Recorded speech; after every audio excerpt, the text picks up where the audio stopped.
Dans cette édition, découverte d'un distributeur d'histoire. Ces machines étonnantes viennent d'être installées dans des gares parisiennes. Ici, pas de café ni de friandises, non, mais de la poésie. Également dans ce journal, un autre distributeur de produits frais cette fois-ci.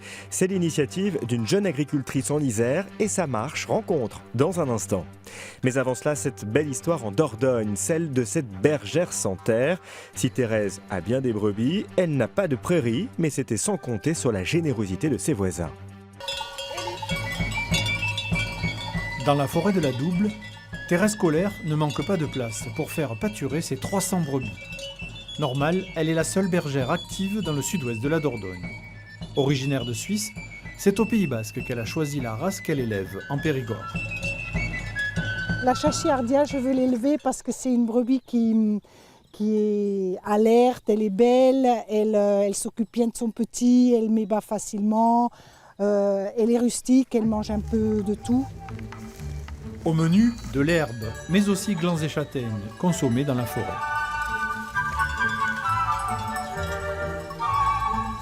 Pour les propriétaires qui offrent l'accès libre au troupeau de Thérèse, c'est tout bénéfice. Le but déjà, c'est rendre service à quelqu'un et c'est de l'herbe qui se perdrait. Et ça enrichit les prairies parce que avec les crottes des moutons, tout ça, et ça élimine toute cette herbe sèche qu'on retrouverait dans le foin du printemps. Bergère sans terre, Thérèse ne s'inquiète pas trop. Elle trouve toujours une prairie à nettoyer pour son troupeau. Quand on a un projet comme ça, le souci c'est l'herbe. Il faut trouver à manger pour ses brebis.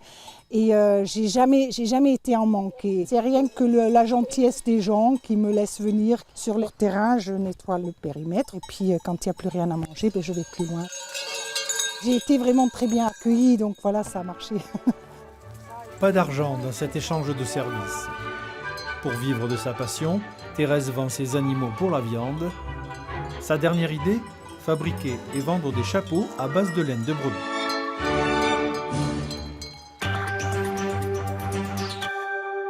Même passion, même détermination pour Véronique. Après avoir fait revivre une boutique multiservice dans son village, cette jeune femme vient d'installer un distributeur automatique pour ses légumes et les œufs de ses poules.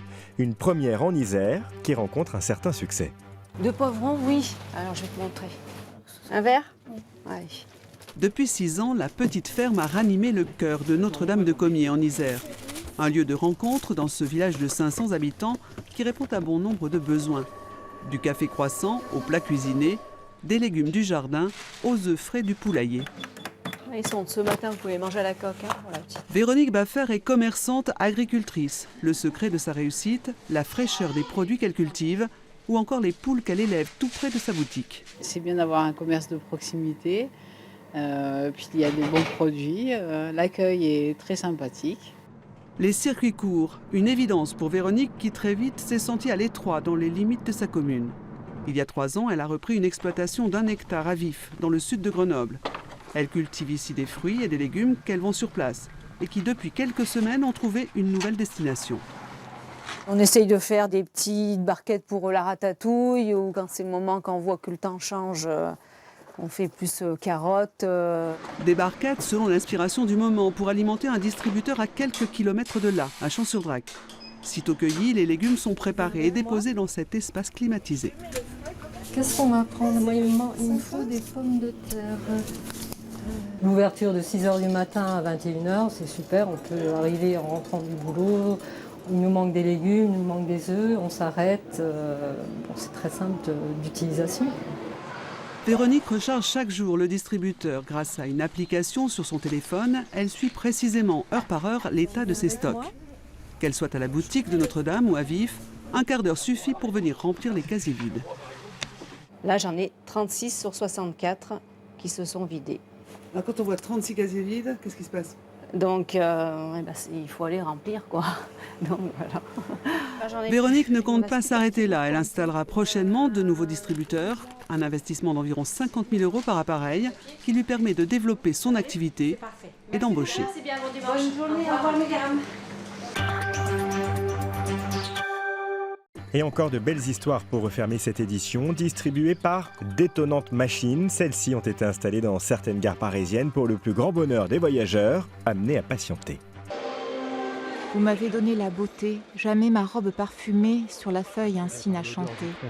Jamais mon pas n'eut cette grâce. Il se pose quelques instants avant de repartir pour un nouveau voyage dans une nature. J'ai cru qu'on pourrait vivre d'amour et d'eau fraîche sans que rien ne nous en empêche. Une histoire d'amour, de la poésie contemporaine ou encore quelques vers de Baudelaire. En un clic, c'est tout un univers qui s'ouvre désormais aux voyageurs des gares parisiennes. Au choix, 1, 3 ou 5 minutes de lecture à emporter.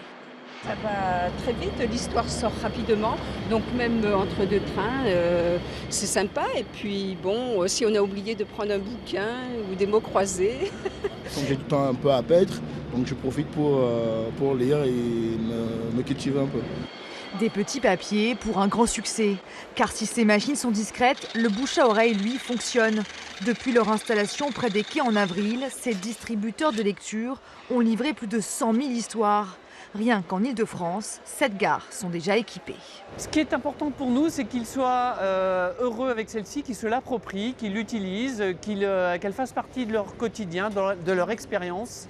Et pour nous, l'expérience client en gare est vraiment importante. Mais si ces machines occupent les voyageurs, leur vocation, c'est aussi de faire découvrir de nouveaux auteurs. Eh bien, ça leur permet en fait d'être édités, de sortir du cercle familial et d'avoir dans les distributeurs un nombre infini de lecteurs qui peut les découvrir, qui peut les retrouver sur le site de Short Edition. Aujourd'hui, ces petits rouleaux ont même conquis l'Amérique. Francis Ford Coppola en personne vient d'acheter une de ces machines pour son café de San Francisco.